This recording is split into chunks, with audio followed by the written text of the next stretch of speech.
বৌদিমা, শেষে কিনা তোমার সংসারে ভাঙন। এটা তুমি ঠিক করলে না বড় ভাই বউ। হ্যাঁ, একটা মেয়ে না, মা আর মেয়ের মাঝখানে দেওয়াল তুলে দিলে। আর ভাইজি, তোমারও বলিহারি, নিজের মায়ের হাত থেকে বাঁচার জন্য কেউ পরের পিছনে লুকোয়? ছি ছি ছি ছি ছি। আরে দেখো তো, বৌদি ভাইয়ের দুঃখে আমার বুকটা পর্যন্ত ফেটে ফেটে যাচ্ছে। কিন্তু মা যে আমাকে মারবে বলেছে।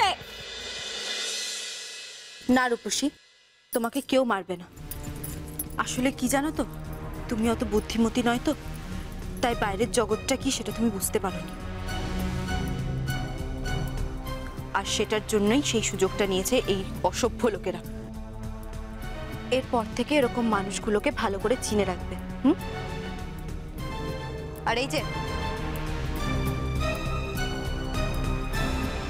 কি ব্যাপার, এখানে এখনো বসে থাকবেন নাকি জেলের খানি টানার খুব ইচ্ছে হয়েছে? হ্যাঁ, যান এখান থেকে। এই যে রূপসী সুন্দরী, এই জন্মে তোমার নায়িকা হওয়া হয়ে গেল। বাড়িতে ডেকে এনে মেয়ে গুন্ডা দিয়ে মার খাওয়ানো, এর ফল তোমায় পেতেই হবে। হ্যাঁ, তবে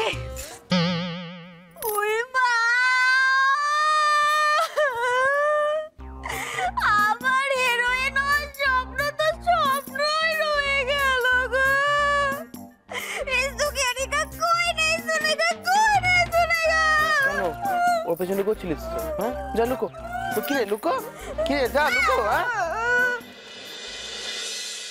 ঠাকুরজি, ঠাকুরজি কেঁদো না। অভিনয় না করলে তোমার জীবনটা শেষ হয়ে যাবে। কিন্তু তুমি এসব করতে গিয়ে যদি কোনো ভুল পদক্ষেপ নিয়ে ফেলো, তাহলে আফসোস করেও কোনো লাভ হবে না।